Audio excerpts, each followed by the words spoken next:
E na casa nova, nova velha, né? Nova para Paulina, velha de existência. Paulina morava embaixo, depois que começou a reforma, construiu em cima. Isabel morava em cima da casa dos meus pais. E Isabel tinha 3 filhinhos. E isso deixava Paulina muito contente. Só que a Isabel também tinha uns problemas com o marido. E isso às vezes deixava a Paulina bastante preocupada. Ela não falava nada assim, tratava bem, e o genro gostava dela, ela gostava muito desse genro. E Paulina não se abria porque de problemas já bastava os que ela tinha. E ela gostava muito desse genro. Ele sempre ajudou ela em tudo. E afinal, ele era o pai dos seus netinhos, os 3. Nessa época, eu e o meu marido também estávamos com muitos problemas de relacionamento. E uma das minhas irmãs com o marido também, que ela morava no Rio de Janeiro. E essas coisas faziam com que Paulina então se fechasse com o problema dela e não se abria com a gente. Um dia, o meu irmão caçula, ao sair da escola, viu o nosso pai, João Batista, com uma mulher saindo de algum lugar que não era legal. Ele ainda era menino, pré-adolescente. E o que ele fez? Ele chegou em casa e, de repente, ele contou para nossa mãe alguma coisa e a minha mãe pegou no ar o assunto. Claro que quando a nossa mãe foi falar com o nosso pai, ele negou tudo. Isso ela ainda estava bem de saúde, nem sabia que estava doente. E, por causa disso, nosso pai tomou uma birra de nosso irmão caçula, chamava ele de uns certos nomes que não era nada legal. E meu pai chegava ao ponto de, quando chegava bêbado em casa, ele ter umas conversas que falava que nosso irmão tinha que ir procurar mulheres, ir para o motel, que se nosso irmão quisesse, ele levava. Aí bebia, né? Aí ele xingava, falava que o nosso irmão ficava debaixo da saia da nossa mãe, fazia nossa mãe sentir tanta raiva, tanto ódio, porque meu irmão era muito apegado. Claro, ele era o caçula, né? E a minha mãe xingava ele, falava que não era para ter garrafa de bebida dentro de casa, porque ela era uma pessoa religiosa e que a casa que ela morasse não era para ter bebida. Isso enquanto ela vivesse. Depois que ela morresse, ele podia fazer o que ele quisesse. Mas claro que isso não adiantou de nada ela falar. Ele tirou a cachaça dentro de casa e deixou do lado de fora. Ele arrumou um velho armário e deixou ali no corredor, perto do tanque, tinha a chave. Ele colocava as garrafas de bebida dele lá. E aí, quando ele chegava em casa, assim, primeiro ele passava ali, dava uma golada na bebida e depois entrava em casa. Sempre. E meu pai era assim.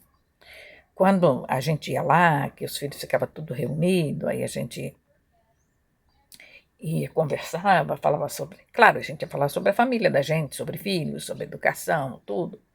Aí ele já com os cornos meio fora de centro por causa da bebida, ele já vinha e falava assim, que tinha uns, no mundo das pessoas, uns gostavam do zóio e outros gostavam da remela.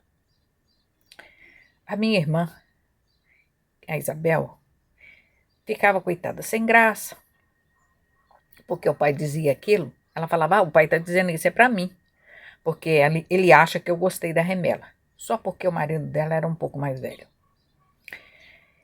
Ela falava assim, em tom de brincadeira, dava uma risadinha e tudo, mas a gente via que realmente aquilo não era legal, aquilo causava um mal-estar entre ela e o marido.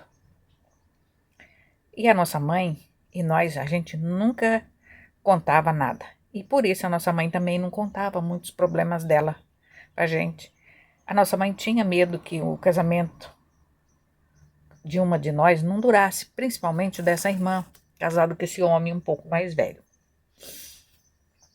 E aí a nossa irmã caçula, das meninas, que nós somos 6, arrumou um namorado. Ele era bonito, ele não era branco, ele era mestiço, ele era forte, malhado, ele tinha um bom emprego lá em Angra dos Reis, e o namoro evoluiu e chegou ao casamento. E dessa união nasceu um menino, o João. Era uma criança bonita, ele se parecia com o pai dele. Mas esse genro de Paulina, ele era um pouco estranho. Ele era mais estranho do que o outro lá, que era um homem de mais idade. E Paulina, coitada, ficava preocupada. Ela ficava contando os dias de ela ver a filha chegar em casa e dizer que o casamento tinha acabado. Isso a preocupava muito, fazia ela sofrer. Mas dizem que ele era um pouco violento, diz que ele no passado tinha usado entorpecente, a gente não sabia. Eu nunca soube de nada, porque eu tinha pouca convivência com eles. Todos diziam agora que ele estava recuperado, mas não era verdade, porque ele bebia. E algumas vezes ele chegava a vez de fato. E, coitada de Paulina, era mais um problema. E o maior desejo de Paulina era ver sua casa bonita, bem arrumada, mas a grana era curta. E quando a gente dava para ela algum dinheiro, ela corria comprar alguma coisa do seu gosto para colocar na casa, que demorava para ficar pronta.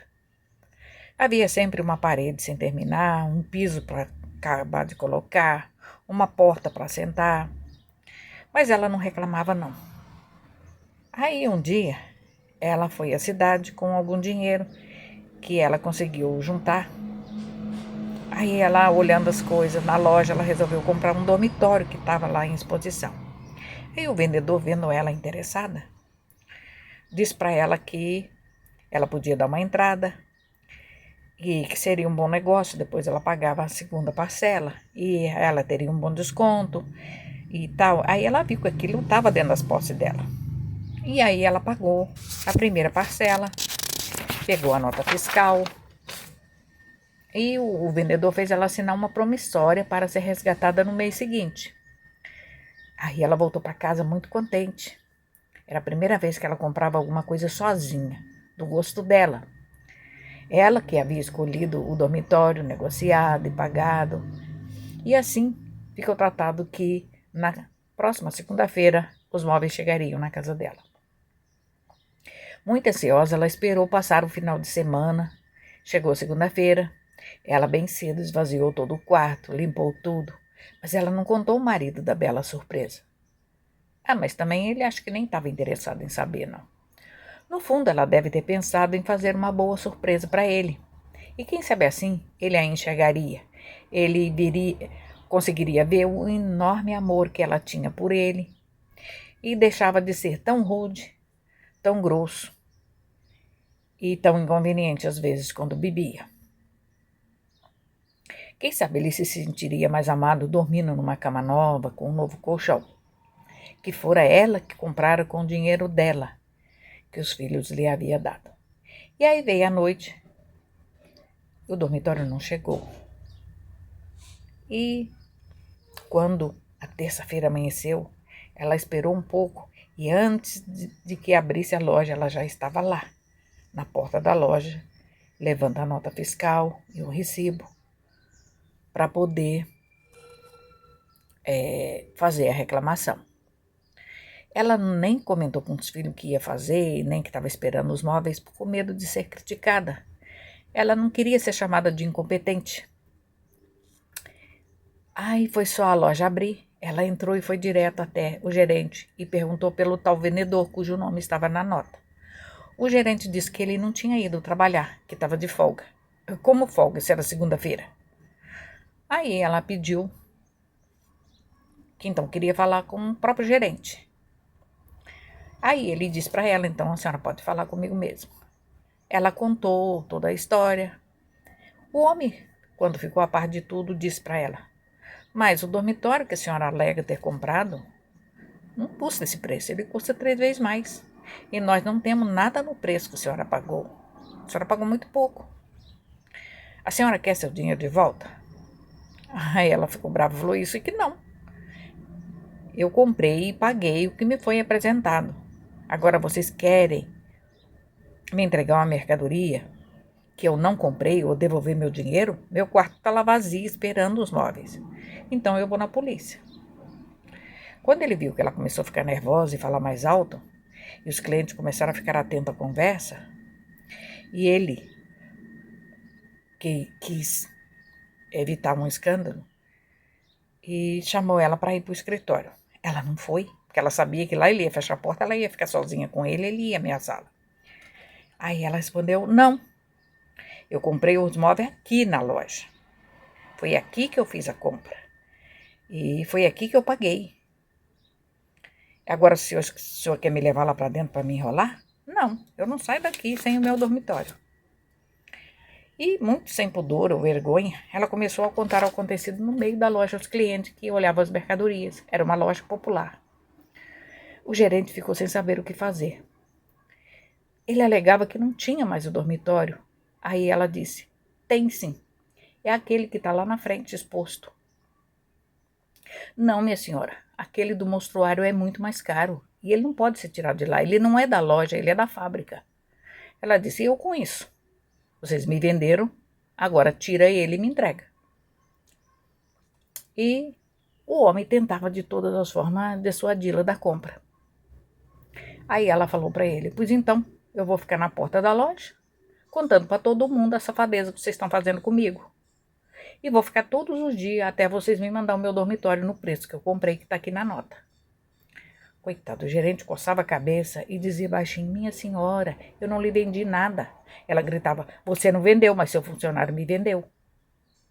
E assim ela sacudia a nota fiscal na cara dele, dizendo, foi seu empregado que me vendeu, está aqui o nome dele. E lia o nome do homem alto, para que todos que estavam na loja e até do lado de fora ouvissem. Aí o gerente não teve outra coisa a fazer a não ser mandar desmontar e levar o dormitório que estava em exposição. E Paulina só saiu da loja depois de ver os móveis sendo embalados para ser entregue. E ainda saiu ameaçando. Se eu chegar na minha casa e os móveis não chegar, eu volto aqui e faço tudo isso de novo. E pior ainda. O gerente, coitado, não dizia nada, estava calado. Quando ela chegou em casa, que saltou do ônibus, ela viu bem em frente ao portão da casa o caminhão da loja, que já esperava para descarregar o dormitório. Ela ficou feliz da vida. E sempre ela contava essa história e dava risada. Quando ela contou para mim, nós duas rimos junto.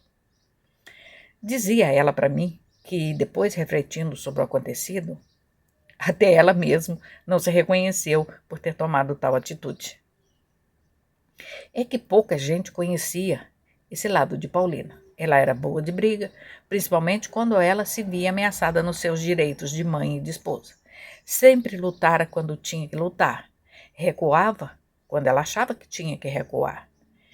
Uma vez, quando a gente morava lá na casa velha da tia Tita, ela expulsou uma senhora que se fazia de amiga dela por causa de conversas atravessadas e sem vergonha. A amizade dela com essa mulher durou até que ela começasse a abrir o bico e contar a vantagem da sua vida dupla com o fazendeiro, que era aquele onde Paulina morava quando era adolescente, junto com o pai.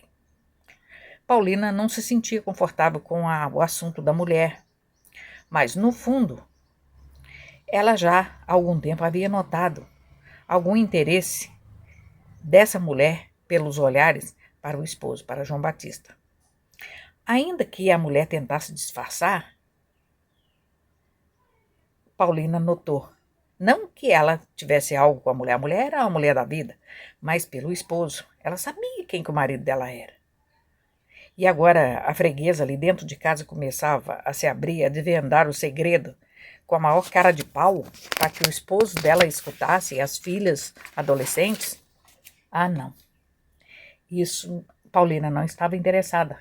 Ela sempre pusera limite em tudo quanto era conversa, tanto com a família quanto com as amigas freguesas de costura.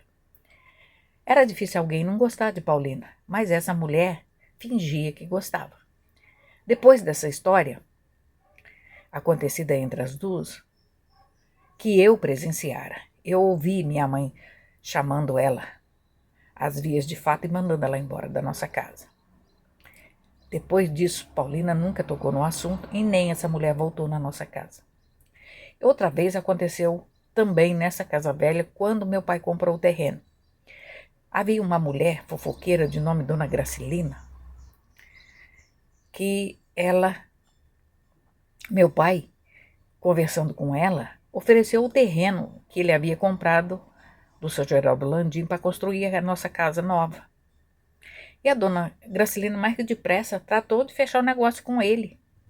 Ela foi lá ver o terreno sem que minha mãe soubesse.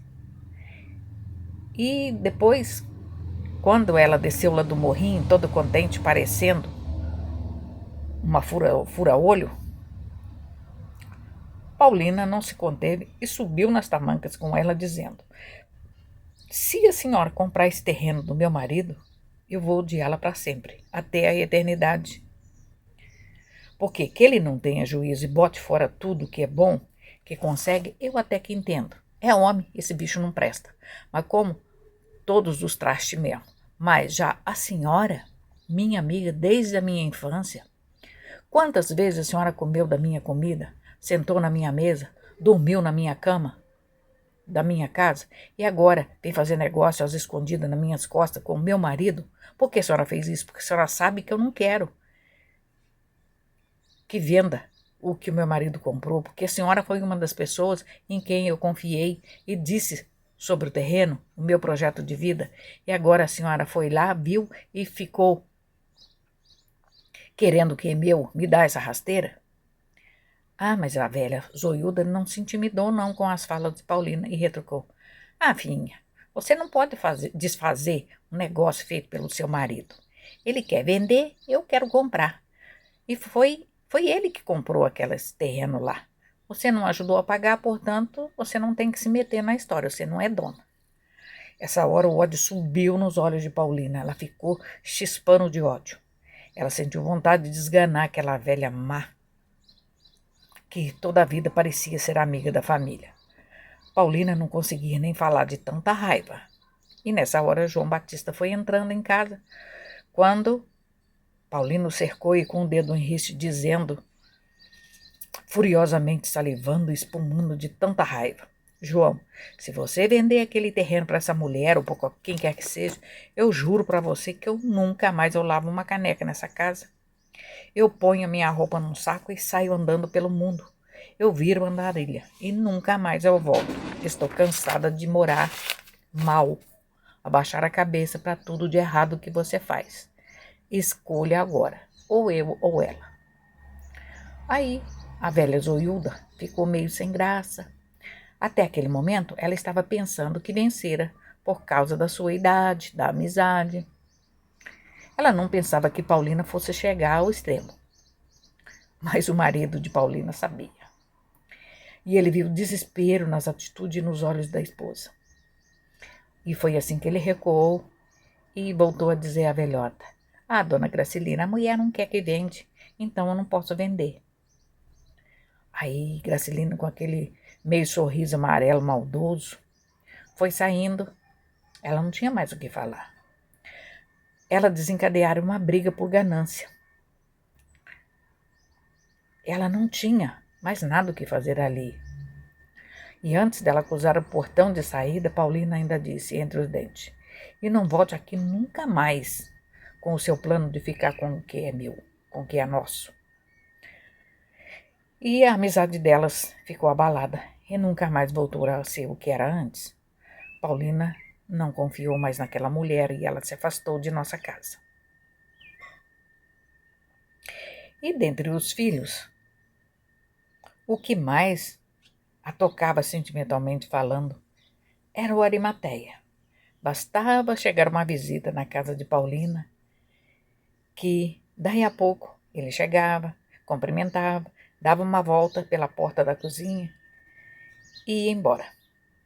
E aí, quando Paulina saía da sala e ia até a cozinha, lá estava sobre a mesa, sobre a pia, um grande embrulho de carne de primeira. Ele nunca perguntava nada. Ele ia lá, comprava e trazia. Às vezes uma garrafa grande de Coca-Cola junto. E Ele sabia da necessidade da mãe em cozinhar para todo mundo. E engraçado que a esposa dele era conivente com isso. Ela também era uma boa pessoa. E por isso que o casal, tanto Arimateia quanto Creusa, se tornaram mais que filhos para ela. E a amizade entre a família de Pauline e a família do homem que diziam ser seu pai, cada vez mais se misturava. Parecia mesmo ser só uma grande família, tudo por causa de Paulina. E todos se davam bem. Havia algo como que laços de sangue mesmo. Se havia, de verdade, a gente não sabia. E a gente fazia de conta que sim. E tolerava a bela amizade entre as duas. A filha desse seu João e a nossa mãe.